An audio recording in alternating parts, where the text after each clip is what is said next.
Hi everyone, welcome to Writer of the Week. Today we're here with Jeanne Blasberg, author of Eden, a novel. Welcome, Jeanne. How are you today? I'm wonderful. How are you? Great. So what was the catalyst that made you want to write this book, and when did that happen? Well, this is my first novel, so the idea really came to me a very long time ago. Um, I was fascinated with the changing circumstances and the changing opportunities for women throughout the 20th century. Fairly fairly fast transformation in terms of educational, professional opportunities, as well as reproductive rights. And instead of kind of writing a story that would have disconnected characters, I wanted to have a woman in a women in one family and in each generation experiencing life differently. And I was always kind of fascinated with the chasm that's created between mothers and daughters, and sometimes grandmothers and granddaughters, because they've experienced life so differently. There's that common bond within a family, yet there's been such drastic change in the 20th century that we have all had very different types of settings in which we've lived our lives. And it's true for men as well as women. But I've experienced, there's that generation gap, and I wanted to write a story that butt experiences up against each other. And I thought it was interesting to see how women in the same family would relate to each other. There's secret keeping, and there's some resentment. And anyway, I wanted to write that story of mothers and daughters and grandmothers, and play with the idea that we've all lived very similar lives, but we've had different opportunities and different choices. So. And was there anything that surprised you in the process of writing the book? Well, I was a nonfiction writer, and as I was writing Eden, the characters really came alive in my head, and the story started to really formulate. But I needed to go back to school and learn the art of and the craft of novel writing, to learn how to create an arc for each character and an arc within each chapter. So I guess it's not surprising that I didn't really know what I was doing when I started out, but it's a lot of work, and that's not surprising either. Anything of high quality is usually a lot of work. But what I would say I really wasn't prepared for is the last year of promoting and talking about my book, how much that would take over my life, how much I would enjoy it, though, because I realized I really wrote this story because I wanted to connect with readers who wanted to talk about these issues around unplanned pregnancy, adoption, inheritance, secrecy, matriarchy. I haven't actually gotten tired of talking about it, but I really didn't know what kind of a journey I had ahead of me when I turned the manuscript over to the publisher, and it's all been kind of a wonderful surprise and unfolding. And I was actually going through some of the pictures of the last year with someone today who's helping me with my website, and I think there was this greater reason that I wrote this book. I really did reconnect and come in touch with so many wonderful people over the last year. I'd say the silver lining of promoting my book has been reconnections with friends, with old classmates, with relatives, and with people I've met for the first time. So I never really knew that I had that in store, and it's been a wonderful surprise. Um, that kind of segues into what the next question is about. What has your experience been with the method you chose to publish? Yeah. So I am, I'm saying middle-aged is probably generous. I'm in my early 50s. This is my first novel. I don't have any real writing credentials, no previous platform or celebrity to trade off of. So although my agent really loved the manuscript and offered her services in terms of selling it any way I wanted to, I decided to go with a hybrid press that gave me a lot of control over the timing of the release, the cover, the way it would be marketed, as well as owning the rights and being able to then sell the foreign rights myself. So I was kind of interested in having that control over the calendar because I also had another book in the works. And I saw the release of Eden as kind of not just the release of a book, but kind of the launch of Jeanne Blasberg as a novelist. And I have another book that's scheduled to come out in the fall of 2019. So I really wanted to kind of be in charge and not wait any longer. I felt like if I don't get this new career started, I'm not getting any younger. So the process has been all of that. I mean, obviously with the control and the, the role I've played in it, it's actually very entrepreneurial. There's been a lot of learning because I don't know that much about the publishing industry. My publisher's fabulous, but I did have some learning on how much inventory to stock. We ended up doing a lot of print runs. My first print run was too small. There's been a lot of learning on what bookstores like and value and how to get into bookstores. And so I would say my experience has been excellent. I'm planning on using She Writes Press again for my second book because I've learned so much and I know that I can do a great job the second time as well. But I'd say anybody choosing to use a hybrid publisher should not go in thinking that they are going to have their hand held along the way. And they need to be the type of personality that is extroverted a little. I'm an introvert, but I can be extroverted, but you can't shy away from promoting yourself. You have to think outside the box to a certain extent. Hybrid publishers are industry disruptors. And so you have to be really creative when it turns into like, how are you going to get your book out there and how are you going to have people hear about your book? And I think it takes a certain amount of business creativity, not just writing and artistic creativity. But I've really enjoyed that. I feel like in terms of my new vocation, there's all these skills and all this learning that's come along with it because I've gone with a hybrid publisher. I know how to talk distribution. I know how to talk bookstore stuff. I know what librarians are interested in.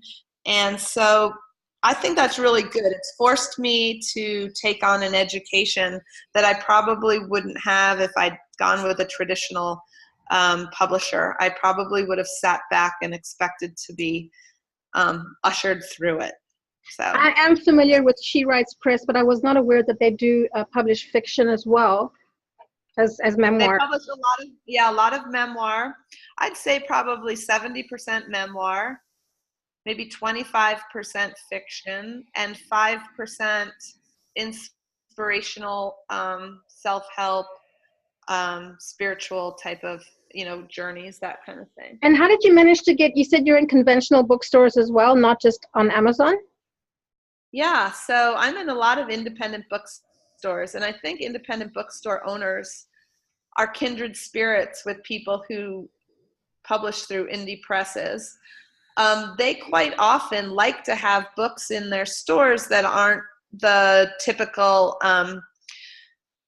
books you see in the newspaper or books you read about everywhere. I mean, obviously they want books that are reviewed well, but I think my book fit a need, especially last summer.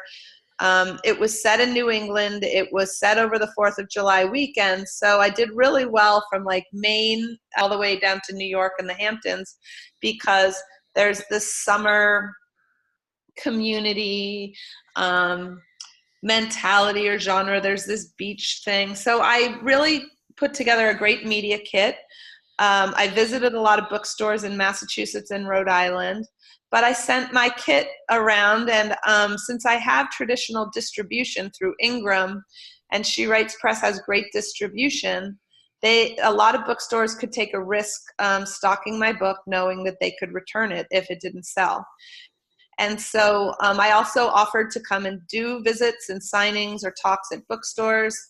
And as a result, in Boston and in Rhode Island and on the Connecticut shore and certain stores in New York, I was in those stores. So it was still, a little disappointing that I wasn't in every store, because I kind of thought if you publish a book and, it's out there, people should be able to walk into stores and get it.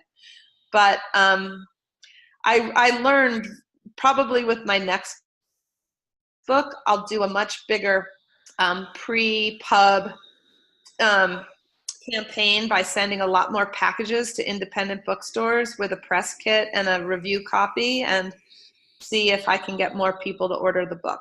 But it worked really well the first time.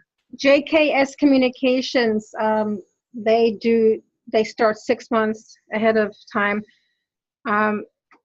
There was a lady who had her book as a Mother's Day book, and they started in January promoting to newspapers and magazines. Yeah, so it's incredible. You mentioned Ingram. I think a lot of people are curious about the connection between, you said it's Ingrams or Ingram? Ingram Publisher Services is the distribution channel. So I think a lot of people are sort of a bit confused about how does that sort of work. I know they're a warehouse type place, and how does that connect to She Writes Press? Are they, I think a lot of people are confused about how the whole shelf thing works. Okay, so I'm not an expert on this. I think I understand the structure, but I'm already going to say up front, I might get a little, I might have a little bit, just forgive me if I'm not 100% accurate, but in the basic terms, the way I understand it is that publishing companies have relationships with distribution companies. And there are the Ingram Publisher Services one. I know Baker and Taylor is another company. They're big companies with warehouses all across the country as far as the United States goes. And your book, when it's printed, then is housed in these Ingram warehouses. When a bookstore in New York orders the book, it'll come from an East Coast warehouse of Ingram, and when a bookstore in California orders it, they can get it from a West Coast warehouse. Amazon also gets the books from Ingram, and Ingram serves as a sales force as well, I understand. I mean, the fact that they carry She Writes Press books is a testament to the quality of the books. They also carry the books for a lot of traditional publishers. And so bookstores have these, this computer hardware where they can order books and actually see how many are in each Ingram warehouse and see how long it'll take for them to get them. So it's a distribution channel that's set up with bookstores. And certain publishing companies have relationships with different distribution companies. She Writes Press with Ingram, it's probably one of the biggest ones. As a She Writes Press author, some books only are only print on demand on Amazon. And are there any requirements that Ingram has for getting books into their warehouse? I think it's the relationship with the publishing company. So She Writes Press is the one that established the relationship with the publishing company. And as a She Writes Press author, I'm gaining the benefit of that. That's one reason She Writes Press. That's one reason I chose them as my hybrid publisher, was their distribution channel. Very similarly mirrors a traditional distribution channel. Wow, that's incredible. I think that's going to help a lot of people. Yeah, I've interviewed a lot of She Writes Press authors, and they all speak very highly of She Writes Press. Yeah, I'm really proud to be associated with the press. They're doing great things. They're really shaking up the industry. They're publishing wonderful books. We all help each other. It's an amazing community of people all living their creative dreams and taking charge of their lives and doing a really first-rate professional job. So I'm just really pleased to be one of the authors, and I gain a lot from being associated with the other people. So it's great. And so who are your readers, and what do you want to tell them about the book as a takeaway message? Well, I would hope my readers are every age, shape, and color and gender, but it has proven that a lot of my readers are female book club readers. They're probably middle-aged, although I do have a lot of younger 20-something readers. I'd say the bulk of my readers probably fall between the ages of 40 and 70. We're women who have had a lot of experiences and a lot of relationships and ups and downs as daughters and mothers. And I think a lot of people are fascinated with the story of the story around my characters' birth stories and the variety of birth stories. And I think the message that I want readers to come away with is that every life is a blessing. We sometimes take on what our families give us, but most importantly, we should carry forth and create a name for ourselves. And creating a name and your own story, as opposed to walking in the shadow of your parents' story, is the takeaway message. My main character has all the ups and downs. She's a true human being. She's not all good and she's not all bad. But the transformation really is breaking out of the mold that has been created for you. Even if on the outside it looks like a pretty good life, it's still important to create your own life. I love the way you phrased that, the human being. Jeannie's book is available on Amazon, and if you want to find out more, you can go to her website, jeanneblasberg.com. Thank you so much for being with us today, and we wish you a lot of success with the book. Thank you, Melissa. It was a pleasure.